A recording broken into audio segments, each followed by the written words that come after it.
So yeah, my name is Lou, also go by Finisher. I started back at around 5th or 6th grade.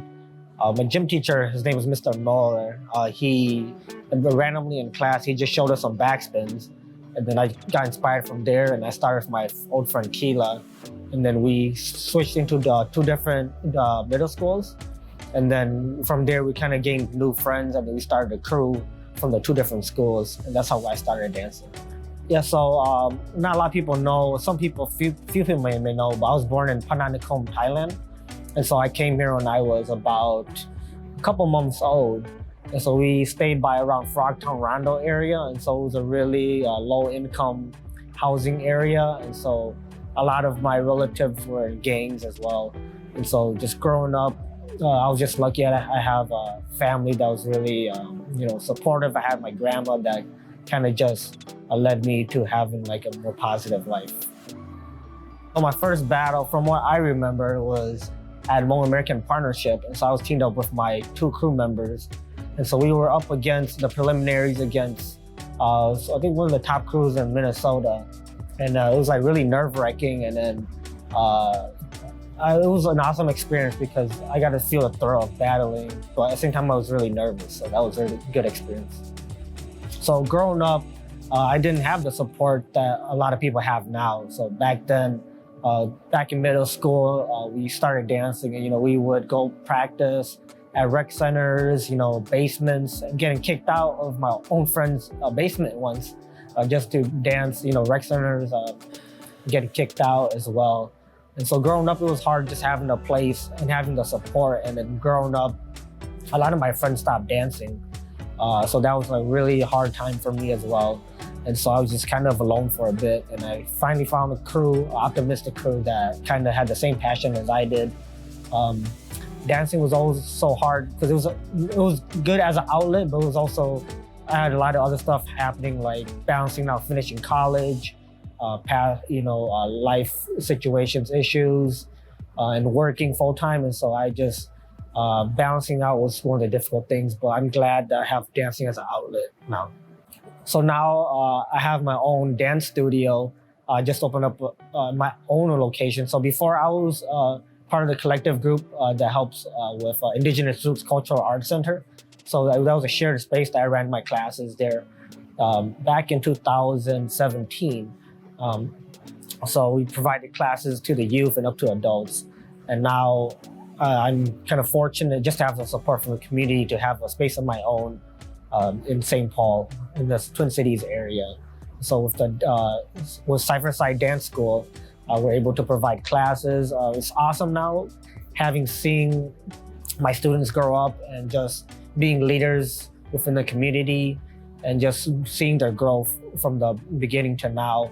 I have my students now, we have like some of the first Hmong youth to actually perform for the Minnesota Timberwolves pups. And so it's just really a great experience and journey seeing the upcoming generations to come. So being a dancer, I've always dreamed about having a space, just doing something with my dance because I couldn't really see myself doing anything else. So I was working like a pharmacy tech customer service job, like a 9-to-5 job. And so I just kind of got tired of the job. During that time, that was when I got called to Super Bowl II, and I just didn't really know what to do with my life, and just being able to perform and teach the youth just really inspired me to just kind of do more. And so there was just a random day, my good friend Marianne, she contacted me saying if I want to start my own dance studio or dance classes. And so we were opening up a cultural center together. So that was just kind of a point for me. It was just kind of to sacrifice a lot of the stuff, a lot of time, a lot of other things in life in order to achieve my goals. So during that time, I just slowly worked from going 9 to 5, just doing part-time. And then eventually I just quit and just started focusing on my dance studio and my goals. One of my main goals with b-boying is to kind of provide opportunities for the youth and for the upcoming generation.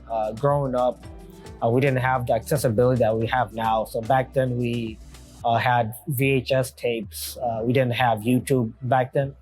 And so for me, it's just building up the new generation to come, having them compete, dance, and having a passion for themselves. And also, for me personally, I still want to compete and still show the upcoming generation that you can still do your passion and still continue doing what you love and still have balance out everything. So some of the special performances that I was able to achieve throughout my career was one of the first big ones was being able to perform for the Super Bowl 52 halftime with Justin Timberlake alongside other Minnesota dance members. So that was an awesome experience, being able to dance in front of thousands and thousands of people, and especially having that national live TV. Some other ones were Tori Kelly for the Prince tribute concert, Vanilla Ice I Love 90s tour was in Minnesota. Minnesota Timberwolves, so I danced with them for their halftime and quarter shows, and Governor's inauguration, and there's a lot more performances, but those are one of the special performances that were memorable to me. Some of my future goals is still continue battling, still continuing my personal growth with the dance and myself. Still want to provide accessibility for the youth to grow and dance as well, and kind of to give them dreams or give them visions that they can achieve anything they want. Because like I said, I want them to feel like they're supportive in what they want if it's something positive for themselves. So I want to take like the dance school further and kind of creating a more broader performance team to perform around the country, various parts of Twin Cities. And also getting them to kind of work as a team in competitions as well as in addition to the performances. So just for me, it's just a lot of competing, performing, and just showing the community that anything is possible.